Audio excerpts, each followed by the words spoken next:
wyciąć. No dobrze, to tak, zacznijmy po polsku, tak jak wspominałam, ta część nam zajmie około 10 minut, opowiemy o naszych wewnętrznych takich procedurach, naszym template'ie listu zapraszającego, którego my używamy. Justyna opowie troszkę, jak to wygląda inaczej w STEM Impact Award i potem przejdziemy już do wersji, że tak powiem, angielskiej, czyli przejdziemy do naszego panelu i zaczniemy już taką główną część, jak ten list uzyskać od strony takiej bardziej praktycznej. Ja zachęcam bardzo serdecznie do zadawania pytań na czacie, od razu w języku angielskim, żebyśmy mogli naszym tutaj panelistom te pytania zadawać, tak, że tak powiem, już bez tłumaczenia na bieżąco. No dobrze, to tak, zacznijmy sobie od tego, że ja udostępnię Państwu mój ekran. Sekundkę. Okej. Momencik jeszcze. Mam już tutaj templatkę listu, właśnie chciałam, żeby ona się włączyła.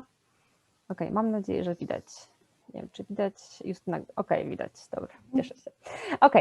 To ja może zacznę od tego, że generalnie list zapraszający jest potrzebny w konkursach Junior Research Award, Senior Research Award, Senior Award oraz STEM Impact Award.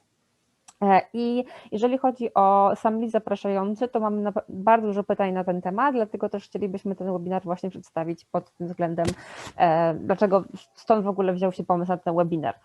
I żeby nie przedłużać, to zacznę od tego, że na stronie internetowej każdego konkursu, tego, w których jest wymagany list zapraszający, znajdą Państwo templatkę takiego listu zapraszającego, a o STEM Impact zaraz Justyna opowie, jak to wygląda tam. Generalnie taka templatka, można jej użyć jakby rozmawiając z uniwersytetem, rozmawiając ze swoim profesorem, mentorem, o których zaraz będziemy opowiadać. I taka templatka ma za zadanie pomóc kandydatom po prostu ten kontakt rozpocząć i generalnie dobrze wypełnić templatkę takiego listu, czyli po prostu dobry dokument nam przesłać. I tak jak Państwo tutaj widzą, list powinien mieć logo uniwersytetu, powinien mieć taki, że tak powiem,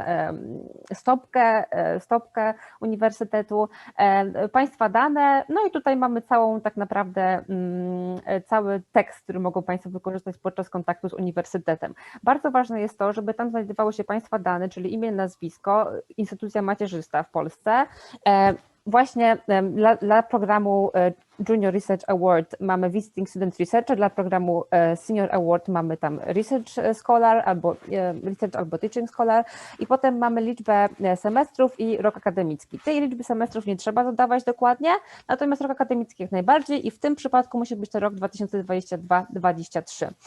Bardzo ważne jest też również to, aby wpisać dokładne daty, czyli od 1 sierpnia na przykład danego roku do 20 lipca kolejnego roku na przykład. Natomiast te daty jeszcze potem można na spokojnie zmienić, więc nie są to daty wiążące na poziomie samej aplikacji. Ważne jest to, żeby w liście znalazły się również właśnie informacje o tym, że na podstawie interview, które uczelnia przeprowadziła z Państwem, są Państwo w stanie ten research poprowadzić w języku angielskim. Jest to nam potrzebne z tego względu, że czasami uniwersytety wymagają dodatkowych testów i żeby ich uniknąć, na przykład taką rozmowę można przeprowadzić. W niektórych przypadkach uczelnie w ogóle od Państwa nie będą chciały takiej informacji. To wszystko zależy od uniwersytetu.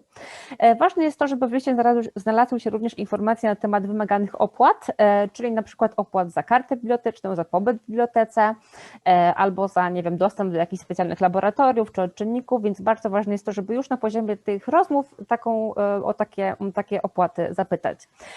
Mamy również w tym liście informacje o tym, jakie ubezpieczenie jest potrzebne na danej uczelni. Bardzo często jest to ubezpieczenie, które jest potrzebne do uzyskania wizy J i takie ubezpieczenie też w programie Junior Research Award i w programie Senior Award System Impact zapewnia komisja.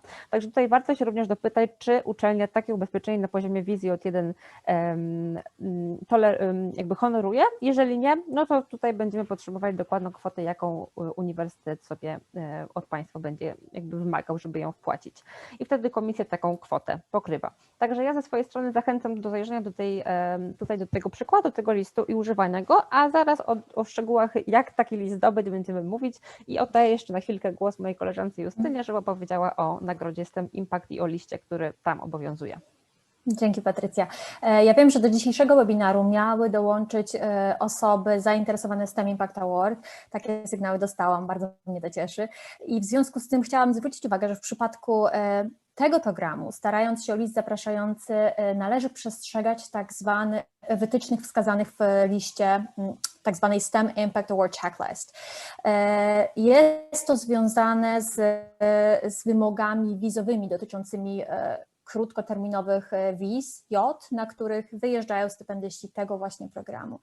I w razie wątpliwości odnośnie tego, co powinno się w liście znaleźć, zapraszam do kontaktu ze mną, e-mailowego albo telefonicznego. Kontakt jest wskazany na naszej stronie internetowej w ogłoszeniu konkursowym.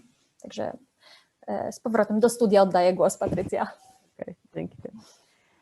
Okay, to wszystko z naszej polskiej strony bym tak nazwała. Okay, so let's switch into English and we will start our panel. I would like to introduce our panelists. So maybe we'll start from Professor Gretchen Edwalds-Gilbert. Can you say a few words about yourself, Gretchen? Yeah, hi, I'm Gretchen Edwalds-Gilbert. I live in Los Angeles and I am a molecular biologist. I was a Fulbright scholar from 2018 to 2019. I actually got to have my whole year before the pandemic. I was at the University of Warsaw Institute of Genetics and Biotechnology. Before that, here I was a Fulbright program advisor for students and faculty going anywhere. Currently, I review for Fulbright US scholars going anywhere abroad, and I've reviewed for Poland and Egypt for students and scholars coming to the United States. So I've kind of seen the whole Fulbright program. Great. Gretchen, if I may, you forgot to mention that your heart is still in Poland. Right? Yes, absolutely.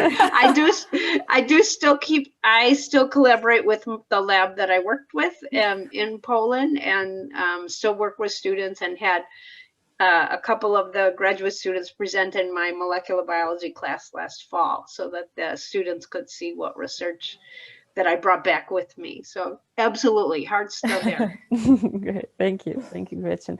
Okay, so Professor Michael Bamberg, hello. Okay, you have to unmute yourself. Just you can hear. Okay. I forget to unmute myself. No problem. Thank you.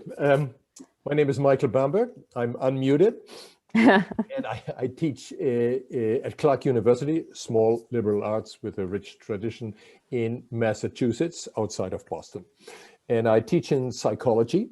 That's where my PhD is, but my expertise is more in language, foreign language linguistics, identity, storytelling, and that's where I also reach a little bit into literature. Okay, I was a Fulbright in the last round for 2 months from January 30th, I think it was, 31st to March 28th, and then I was evacuated with one of the last flights, and Marek, who will talk to you in a minute, was on that flight too. So we met and continued our relationship there. And ever since, we are kind of getting closer. So my help possibly comes more, not so much because I'm familiar with Fulbright to the extent as Gretchen, but I do receive these requests to come to Clark, at least 5 per semester, most of them from Asia. And that's where I and my colleagues gained some expertise in trying to give advice for what to do and what not to do. So I looked at the template, and the template, I think, is an excellent way already to craft an application with regard to what can be done. And we'll talk a little bit more in a little while about exactly that. Thank you. Thank you so much, Michael. Okay, so Professor Marek Matyjasik right now. Okay, I was together with Dr. Bamberg on Fulbright last year with unexpected end in the late March. I am geologist. I am chairman of the Department of Earth and Environmental Sciences at Weber State University. This is relatively large regional university just outside of Salt Lake City, great skiing area. I think where I can help is I have been involved at various levels in different functions of the university. So I have some experience, what offices, what how administrators can help to link you to individual professors, and maybe to explain how different levels of universities might be interested in bringing you to a specific university. Thank you. Okay, thank you. And our Polish representative, Dr. Kasper Hanus, with us. Hello, yeah, so I'm calling from Poznań, and so currently I work as a consultant for a private company in geospatial services. However, I did my PhD at Adam Mickiewicz University, and in last academic year I spent like almost a whole year in the United States, thanks to Fulbright fellowship for Polish doctoral students. And because of that Fulbright experience, also because of my pure experience working with research teams from Australia, United Kingdom, and the US, I can talk a little bit about my experience, communicating with colleagues, with professors from the United States. Thank you. Okay, thank you very much for your willingness to help. We have a lot of questions about the letters of invitation, how to start. Okay, so we will start maybe from there. So how to, in general, find a right fit, like host institution or professor, where candidates, and also where candidates can find information about professors, mentors related to their research. Maybe you have any advice on that. Whoever can start, so feel free. Well, I'll start on that. I think, and I know Kasper will have great advice since he actually did it himself, but from the US side of things, the important thing is to look at like the references and, who's researching in your field. Be open-minded about where those people could be. So don't start, I want to go to Harvard and that's the only place I'll go, and who at Harvard does what I want to do. Start with, what am I interested in studying? And how, who have I referenced? Where are they? They could be anywhere in the United States. And so be open-minded about that. And then you can craft your, know something about that person and say, well, this is why I'm writing to you, because it aligns with my research, and find a few different options based on people who work in your area. And it is all about networking and talking to people and finding the different opportunities, but don't be narrow-minded in where in the United States you might go. It's a big country and there's lots of great places all over the United States. Thank you. Okay. So maybe I will jump in a little bit. I think it is important to well define what your goals are, to understand why, what you want to accomplish, and be open-minded, because you might try to accomplish one or two or three different things, and then start looking for your partner. And also, when you define your goals, then you have different options about contacting either institutions or individual professors. So you need to, understand that sometimes you might reach out to some administrative level, such as a dean of a college or a chairman of the department, because they will be more, or director of graduate program, just various levels of administration, because these people, they are responsible for providing information and also for reporting how the institution collaborates with other institutions. So they might be very helpful to reach out to individual professors and provide additional help. Thank you. Thank you. Okay, Michael, you have to unmute yourself. Michael, you have to unmute yourself. Oh no. we can, okay, yes, right now. I need a reminder. Yes, we all do, don't worry about it. All right, okay. Yes. No, what I wanted to, I referred to Marek already, and what I wanted to start with is also that we typically use first names. Yeah, I never met Gretchen before, except a couple of days ago, but we use our first names. Now that is something that, as far as I remember, in Poland, it took a little while with my colleagues as well. But what Marek just explained, I think, is really important to keep also separate, to approach people at the institutional level versus how Gretchen started, namely, you know, somewhere, somehow, you have read the works or some work or have come across of people who you would like to be in contact with. So approaching them, you've got to be aware that we have sabbaticals, or sometimes we don't have our research team operating like I didn't for a year and a half now. So you may want to start also with, look, you know, I'm interested in your work. It has influenced me widely, importantly. And are you doing any work, or is your research team working in the next year, because this is what I'm planning. So be aware that not everybody is available at this point for which you are trying to apply. So that's one thing.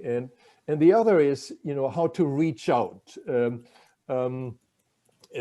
Gretchen said, be open to different places. If you can't necessarily go to a place where there is skiing, like in Utah, but we have snow here as well in Massachusetts and some slopes. But be very open there in order to accommodate your research goals with being in the United States and being able to travel a little bit and explore the kind of culture and the kinds of things that are also important part of this exchange. And I think that's, again, where I think the personal connection at the very beginning is very important. And we'll may be able to talk a little bit more how to tweak the kind of email connection at the very beginning, because it's something to warm and bridge into with a couple of messages that go back and forth. And Professor Bamberg, on that note, as a rule of thumb, is there a specific time of the year that is particularly good or bad for receiving a positive response from a professor? Well, Gretchen, you may think about this also differently, but I think early. Okay, I mean, first of all, this is part of the application procedure, and Fulbright is a long procedure. With my colleagues and postdocs that came here from China in particular, that was a much shorter period. So that's something that you have to consider along those lines. But I think if we get something that is not in the semester, that is important. And our semesters are spring semesters starting January, typically to beginning of May. And then the fall semester starts the end of August and goes to the holiday break, beginning of December. So within the breaks, I think that's where, at least in my experience, my colleagues and I here are more open to communicate. This semester, we are typically at least quite busy with teaching and with our research. And more, by the way, the administrative kind of things that fall into the lap of faculty. Thank you. Yeah, I agree with Michael that the United States, it's a little different that way. And I know that in Europe, it tends to be important to contact people during the semester while they're there. And the US is a little bit opposite, because as Michael said, we're overwhelmed with what we're doing. And so we take a breather, and then we're like, we can catch up on those things. And so I know I always have to tell my students, don't think you can contact someone in Europe in August. It's not happening. Whereas for us, it's like, that's not a bad time, you know, so they forget that, like, oh, wow, I get better responses from my professors in August because they can finally take a breather. So it's different. And so they shouldn't be surprised that if they contact somebody, you know, about this time, it's going to take someone a while to respond because they're in the throes of the semester and their administrative work. And then, you know, and we don't get this long spring break. You know, we don't have a religiously associated Easter break or something like that. There's a spring break that is kind of mid-semester, but it's not the same. So yeah, I think that's an important distinction of how it tends to work in the United States. And science in the US is definitely year round. So if you're going into molecular biology, for example, it doesn't really matter when you're trying to contact somebody. Thank you for pointing this out. I mean, I would add that I would restrain myself from overthinking that. So I would rather say just, you know, send your email, because there are some people who I know who just, you know, sort of, I going to Aspen during the winter break and no one gonna contact me. And I know some people who just say, oh, finally I have some respite. So I would say just, you know, once you are ready to send an email, just send it. And then, you know, if you don't get the answer for a while, then think what to do next. Okay, cool, thank you. I will also, I will add that, and Michael talked about this a little bit, that you know, different groups are in different parts of their research cycles. You know, people travel, they have different responsibilities. So do not limit your choices by emailing only one or two institutions. Sending emails doesn't cost you anything. So you might like to have a bit longer list, you know, 5, 10 institutions, and somebody will respond, you know, sooner or later. So I think approaching more institutions puts you in a better position. And then if you start getting responses, you will just say, you know, I really appreciate your response, but I am already committed to go somewhere else. And everybody will understand this is how the process works. Okay, thank you so much. I received many questions asking that people, like PhD candidates, for example, they don't have any experience, like connections or relations with potential US institution, and how to start, like just send an email or something more. What can you say about it? I mean, maybe I will jump in because I think I'm like have most experience of being Polish student among, you know, 4 of us. I would say the very first thing I would do, I would try to approach someone from my, I don't know, colleagues or professors in Poland and ask around if they knew someone from that particular institution. And if they don't, you know, just send an email. And as Mark already suggested, if you don't have like any specific person in mind, like for example, professor which research is, you know, one-to-one to your PhD, then contacting, for example, some international office or graduate students studies director, that would be the good thing to start. So basically writing an email and saying something like, yeah, hello, or like, we're gonna go to that if it's better to say hello or good morning or dear professor. But in general, writing an email and explaining that you'd like to go and visit, it's totally fine. And yeah, I mean, you need to do the first step. And then as I know, Americans, they like, you know, being direct. So, you know, first good email, it's the, it's how to do it and how to make it happen. Let me just, because I just saw this coming up, do I have to have my research plan ready? And that depends. I mean, I think it is really important or good to have a plan and not just write to institutions and say, look, you know, blah, blah. But do you have to have it ready to a degree so that you're coming to work with me and you know what you want to do? There has to be a little bit of negotiation. Yeah, so on the one hand, I would signal, look, this is what I'm interested in. This is what I'm intending to do if I am able to work with you or your team or your colleagues in your institution.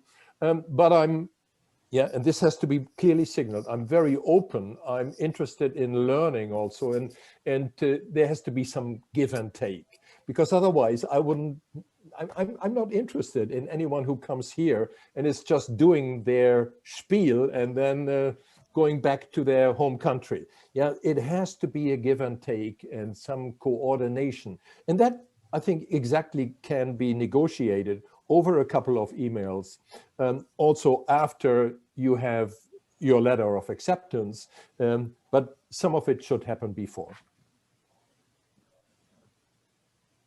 Okay. Okay, so maybe, okay, so yeah, here's another question. Maybe we'll start from that. Whom should we contact if we do not get any reply? Dean's office or some other department? It's our, I would say it's our other next question, how to start conversation. What do you know, write to our potential host? Like, hello, it's me from Poland or something like that. Yes, and what, you know, should we use professor or should we just, you know, name? What can you advise on that? Do start with a formal, concise but formal. I would say, dear Professor so-and-so. Don't ever assume that that you should use a first name or any informal sort of salutation. You don't know the person, and so being formal is the correct default way. Do be concise. You know, dear Professor so-and-so, I'm writing to you about X. You should be able to distill your research interest into 1 or 2 sentences, and that's why you're reaching out to them. But it should be something that they can read your entire email in one screen without scrolling down. It should be precise, you know, get it terse enough to do that, but have it be formal. People don't, if they don't know you, they don't expect to, you know, I wouldn't expect that. Hey, Gretchen, you know, what? I wouldn't be responding to someone reaching out to me that I don't know. And what would be like the basic information that you would expect to receive in a request like that? Yeah, I would expect to know what they are, kind of what are they asking of me? You know, what are they, why they're reaching out? They're saying, I'm reaching out because I am applying for a Fulbright student award, research award. My interests are this, your interests are this, you know, so this is why I'm reaching out to you personally, and this is what I would need from you, or this is what I'm requesting. Will you consider that I could come visit your, work in your lab for this period of time? So it should be enough information without going into the weeds about what exactly they would need about this type of letter of support, but just kind of in general, what are they asking and what do they have to contribute research-wise and what they would hope to get, like why they're asking specifically you. So it should be specific enough that it's not this generic email that they clearly sent to 10 people. You know, it should be clear that it's to you personally as opposed to a scattershot approach. But yeah, it should be have enough information, but not so much that it's the person won't read it. And correct me if I'm wrong, but I'm thinking that this kind of information should go in the beginning of the letter before going into details about the research and what the applicants represent. So like the goal of the email should go first. I think this is what we sometimes see in the letters that we receive. We see information about the candidates going on and on for like 3 paragraphs, and then the goal, the request at the very end of the letter. And it tends to be hard to follow and sometimes confusing. So also one more question on the about the contents of the letter. So I think that it would be worthwhile in this first email to mention that the candidate, should the candidate get the grant, they will be financially supported by the Commission, and they will receive also funds for research, with funds being tight at universities, this may be of importance, like an important selling point for the professor, especially in the fields that require lab work and extra costs. Would you say that's true? Yeah. I know, Marek, you and Kasper, you also need to answer this, but I think that's quite important because I receive a lot of requests where somebody is applying and needs a letter in order to get the application supported. And with some Fulbrights, that is the case as well. And that is a different letter than, look, I'm bringing my own funding, I have funding. We are a lot more interested, because our administrators are in the back of our necks here, to work with people who have their full funding already accomplished. Right? I think that's an important distinction to also already make clear at the very beginning of this letter, and then go from there. Or you can phrase it another way, that basically you're not gonna cost the department anything, or even it's likely that Fulbright gonna pay some sort of the bench fee. Yeah, so I think that's important, because on the other hand, I used to work for like the program financed by UNESCO in Poznań. So we got a lot of requests, and a lot of requests I personally got from like the students from Middle East and from North Africa, and they requested that we're gonna cover you know, their expenses, what was impossible because of our funding. And I can imagine that that could be similar concern of those, you know, professors in the United States. So even if you don't have the funds, as Michael pointed out, still it's important that you have to mention that you're not gonna cost the institute anything. And sometimes in those even in those invitation letters, if there is no template, because like the letters I received there was, you know, there was no template. They were written by this professor or by the research office. It was stated very clearly that I have to be found on my own, and I will receive no financial support from the institution which is hosting me. Yeah, so that's important part. Okay. Great. So maybe this question: whom should we contact if we do not get any reply? Dean's office or some other department? Should we still try to contact with such professor or mentor, or should we find another university or institution? What do you think? If we don't get any reply from a specific professor. So it's just a couple of ideas. Many universities, they also have a Fulbright contact person. And this person is usually more than happy to reach out to other faculty in your behalf. So if you can find such information on a website, who is a Fulbright contact person, that would be very collegial and friendly. To email such a person and say, hey, I've been trying to contact such and such researcher or professor. Could you assist me with anything? You can also email department chair or dean of a college or director of graduate studies or international relations, but rather not requesting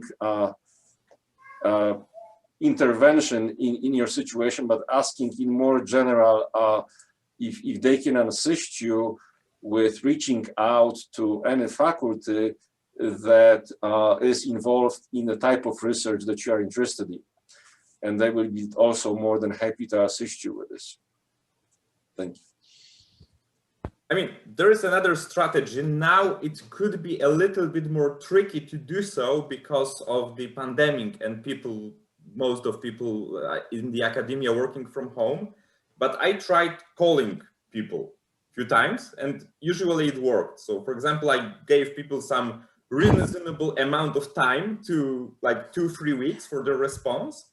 And if they didn't respond, and I really like badly wanted them, I checked, you know, their phone, like their professional phone at the university. I checked their, you know, sort of consultation hours, and I just called them. I have like this Skype account, and I can, you know, sort of like tap it out with money, and then call the United States for a few cents, and, you know, like call them and hello. My name is Kasper. I, you know, emailed you some times ago, and I would like to, like, even don't say something like, you didn't respond to me, but just say, hello, yeah, I'm following up this email. I'd like to ask if we could, you know, sort of collaborate. And yeah, it worked. And actually that was good because I somehow showed that person that I really care. And also we could, you know, sort of like go through the details as we spoke on that phone. And that was like even more efficient communication than exchanging emails. So I would say don't be shy and just, you know,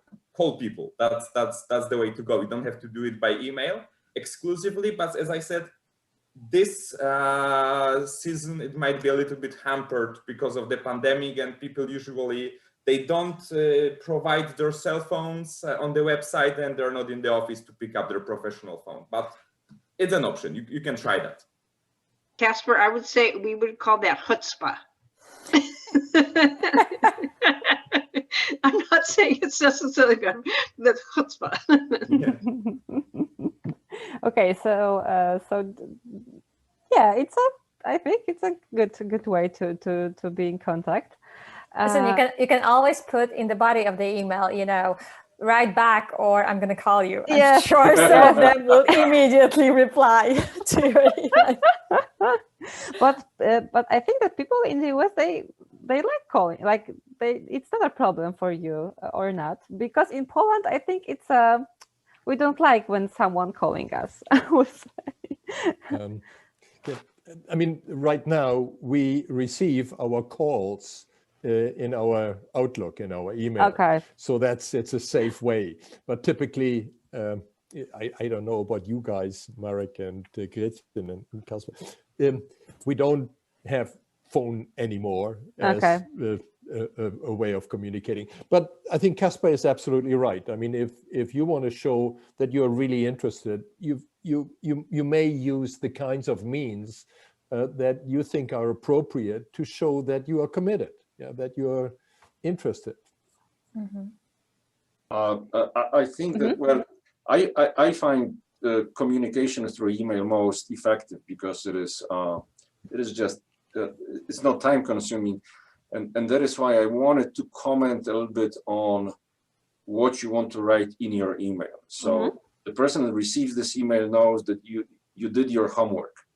I would say plan on writing 3 paragraphs. One is how you heard about this person and why you are contacting this person. So I read your paper such and such, and I am interested in this type of research.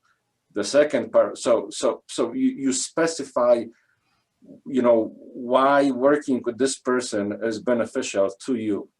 The second one is be specific about your goals, but it's better to present your goals maybe in 1 or 2 or 3 possible ways, so you do not limit your choices.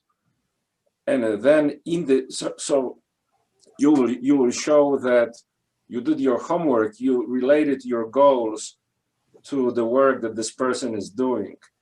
And the third one is what Michael commented, show your flexibility, that you are open to different ways of collaboration, and you are not telling somebody, hey, I'm going to do it my way. And the last short sentence is just to emphasize that you are contacting this person as part of the Fulbright application, and there will be follow-up depending how the process progresses. Also, if I may add, this flexibility is something really important. It depends how committed your prospect mentor gonna be. But for example, I had such situation that was with British Academy postdocs, so not specifically American, but we can extend it as a general sort of thing. that I contacted professor in Cambridge saying, yeah, so that was my PhD. I have, such and such idea for my postdoc. And then we start, sort of like discussing, as he said, oh, maybe you're gonna change that, then that, then that. And at the end of the day, the application, like the research I wanted to do as a part of this postdoc was like 100% different than my original idea. However, because of this input of this Cambridge professor, I think it was like much better, much more mature. So if you have someone who is committed to help you during the application writing process, that's really good edge that you should use if you have such a possibility. Okay, thank you. Okay, we are waiting for your questions also, because we have, of course, we have questions, but it's for you. This webinar is for you. So maybe, so please write your question in the chat box, so we will ask them to our panelists. But while waiting, maybe another question. Okay. Okay, so maybe my next question. Yes, as our panelists said, that we have a very long time from application to through formal check, evaluation, everything. And what should we do? I mean, candidates, maybe you have any advice. Should they contact you during this waiting period, or just wait for nomination from Fulbright? And what if someone will not receive Fulbright? Can we try to find another way? Should we stay in contact, or I don't know, maybe you have any advice? Can I? Yes, I think, in my opinion, at least, to send a brief update.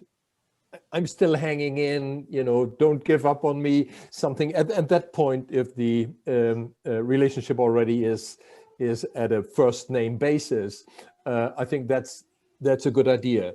Important is also to the dumping procedure. If you received an offer elsewhere and that's the one you are going to take, at that point, I think it's really a good idea to say, hey, I'm so sorry, this has to be diplomatic, but my Polish colleagues and friends were perfect in that. Yeah, so don't just fade out, end the relationship as best as you can, because you may want to come back sometime. So I think these are kind of, interestingly, short relationships, potentially, some of them with the potential for larger.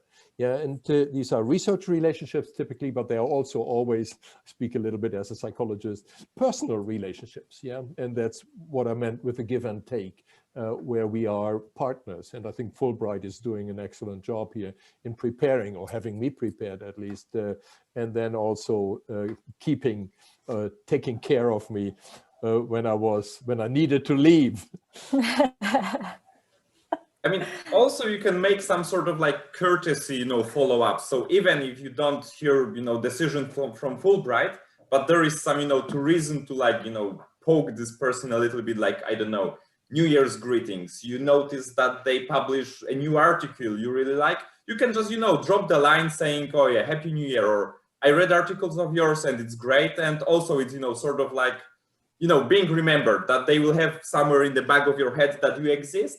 And sometimes, even maybe they will have some proposal for you. I heard about the story about the person who didn't get like the fellowship, but this professor still remembered about her, and he had some other job in another project and offered that to her. So, that's another possibility. So try to, make some, sort of like mental mark that you were there, and, maybe that will bring something in the future.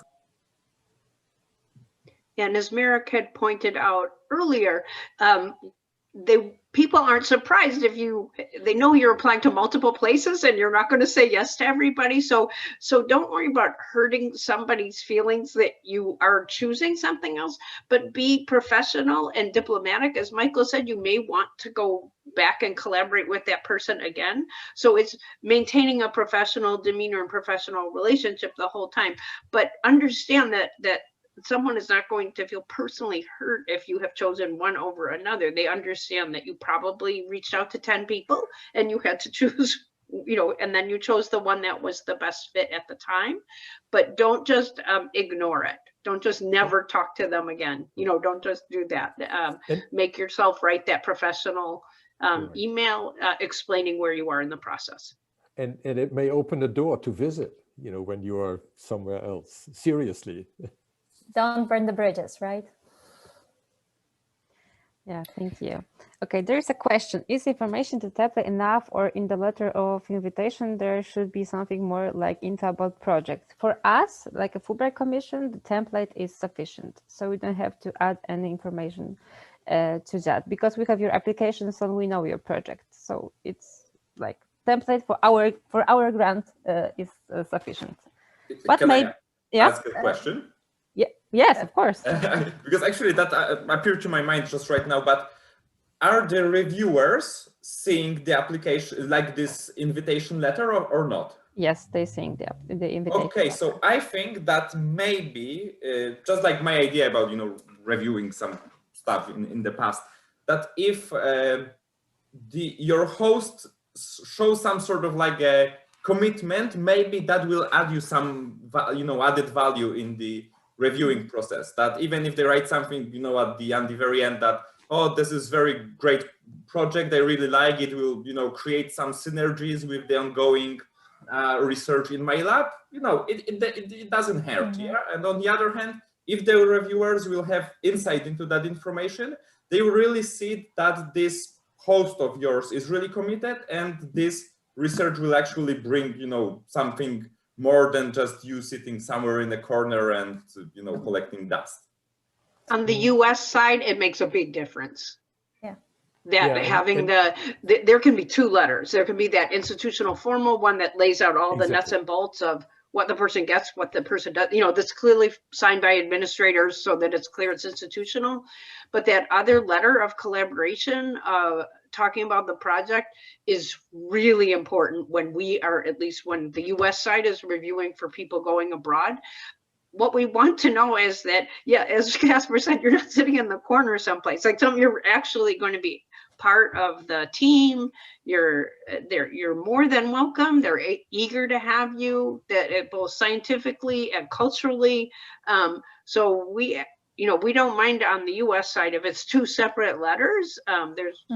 But for us, US going anywhere in the world, we want to have that additional evidence that there's enthusiasm for the person coming, not just permission. So if I may clarify, on the Polish side, it's pretty much the same. So technically, the information in the template that Patrycja was talking about and that I was talking about, that's sufficient for candidates to pass to the formal stage of the competition. However, after the formal stage, the applications are being evaluated by the reviewers that Kasper was talking about. And now we are pretty transparent about the criteria that the reviewers are looking at. And you can find them on our website in the regulations for Fulbright Awards. And once you check them out, you're going to see that there are questions that the reviewer may be looking some answers to in the invitation letter too, not only in the other parts of the application. So I think I absolutely agree. It's worthwhile to work on the LOI, on the letter of invitation that you're gonna receive, to present yourself in a way that persuades the inviting institution not only to write a technically correct letter, but an enthusiastic letter. I think this is important advice, that the first step is to get the contact going, and then, you know, diplomatically work on the invitation letter from your side, yeah, in terms of what makes it compelling, a compelling narrative in this case. And I have one more follow-up question on that initial contact. So I'm sure that professors receive a number of requests of that sort, and of course their time is limited, and the funds are limited. So do you guys have any tips for the candidates on how to make the requests stand out from the crowd? Some of it is the fundamentals of being well written, being polite. Like I really suggest that people have someone review their email before it goes out, so that it has just very simple things like not having a bunch of typos, or not having the wrong tone, or something to catch it beforehand, not being too long. So the standout will be that it is specific, that it's clear, it's not just a cut and paste from everything. Dear professor, I'm writing because I'm interested in your research, with no context. You don't actually say what the research is, you know, that sort of thing. Then, you know, people can read that and say that you feel like they actually probably don't know your research, because they're using a very general, generic, I'm interested in your research, and not pointing it out. So take the time to, even if you are, as Marek suggested, reaching out to 10 people or 10 places, be specific enough about why that person or why that institution, you know, I'm interested in this particular thing you do. And so I think that that's important to make it stand out, because we do get plenty that are clearly generic, that they are sending, who knows, maybe 100 emails to try to get one bite, that it is very generic. So it's like applying for a job, right? Even if you're sending out like 20 or 30 or 100, be sure to be specific about the place you're applying to. Okay, thank you. We have last 5 minutes, so I hope that, so please ask questions. And maybe while waiting, Kasper would like to show us something important. Yeah, that was important for me, because I always struggled with that, and I know a lot of my colleagues, when we just go, you know, from formal to informal, when we start to, you know, call someone by the first name, and I found like really good exchange in my email box to sort of like highlight how, at least in my opinion, it works. So I will just share my screen. There we go. Okay, so that's a conversation with the lady from Cambridge University in UK, but yeah, I hope it applies to US as well. So I don't know her, she doesn't know me. So she starts with like Dr. Hanus, and you know, then she, at the end, I get her full name.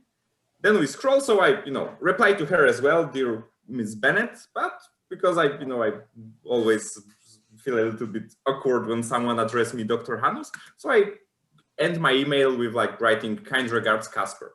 And that's important, when someone replies to you and then writes at the very end his or her last name, that means, especially when this person is, you know, higher up in the, you know, chain of command or hierarchy than you, that means that this person made the decision to, you know, sort of switch to calling each other the first name. So in the next email I like the reply I got, it was already, thank you, Kasper, best regards to you. So now we are friends and we call each other the first name. So as Gretchen said, it might be not good idea to address someone who you don't know, especially some senior professor, by her or his first name in the very first email. But if you get reply, and this reply is signed as, you know, kind regards Gretchen, it's, you know, sort of the signal that you can address this person as Gretchen. However, if you got reply which is signed as, I don't know, Dr. Hanus, that means that someone preferred this more formal relation. So you should keep addressing this person as, you know, Dr. Hanus till this point when you get this reply which is signed as Kasper. Yeah, I hope that. I do have one question about that. Was Sue Bennett an administrator or a professor? She was administrator. Okay, good. Okay, the only reason I was noting that is that you said Ms. Bennett, and in the United States, don't ever do that to a woman professor. Do not write to her, Ms. whatever. If she's a PhD, go with doctor or professor, but don't go with Ms. So no, so always err on the side of if the person has the degree, do that, because as a woman scientist, I can tell you that's something that would send me through the roof. It happens often enough. That's why I noticed it right away. Yeah, but it happens. It's like, hey, Mrs. or like, what Mrs. What are you doing? It happens a lot with male professors too, and that's less of a breach, to be quite clear. But I think one has to be particularly respectful with regard to women who made it in the academy. I noticed there is a question in the chat, and I think the Fulbright examination process looks at how good fit a candidate is for the institution and how realistic is that all of the goals will be accomplished. I think it will be helpful to the person that you're contacting to provide some concrete information about what you want this person to know about your goals, about your project. And then the letter that the person will write for you that includes some sort of information will make the letter stronger. I certainly would not send a letter ready just to sign, but I would provide information that will make life of the person that you are contacting easier to write a more substantive letter. Yeah, I have to agree that I had some situations when someone, like some senior professor, asked me to prepare a letter that they just gonna sign, but they were first to set that. But if someone would like send me the letter and like say, just sign it, I would consider it to be rude thing. So I would say definitely, at least if you are not specifically asked to do so, don't send like any, ready to sign document. Yeah, I would like to add that we prepared this template just for for you to be easier, like Marek said, yes, for professor or mentor to see what kind of information we need, and it will be easier for them to prepare it. But of course, it's not like just please sign this and that's all. Yes, it will be rude, I think. Okay, so maybe one last question. Is it okay to ask for 2 letters of invitation in order to apply for 2 separate scholarships? Wow, okay. Yes. I think it is. Okay. And I just wanted to ask as a follow-up question is, are you talking about 2 Fulbright grants, 2 different Fulbright programs? I think, yeah, no. I also think so. All right. Mm-hmm.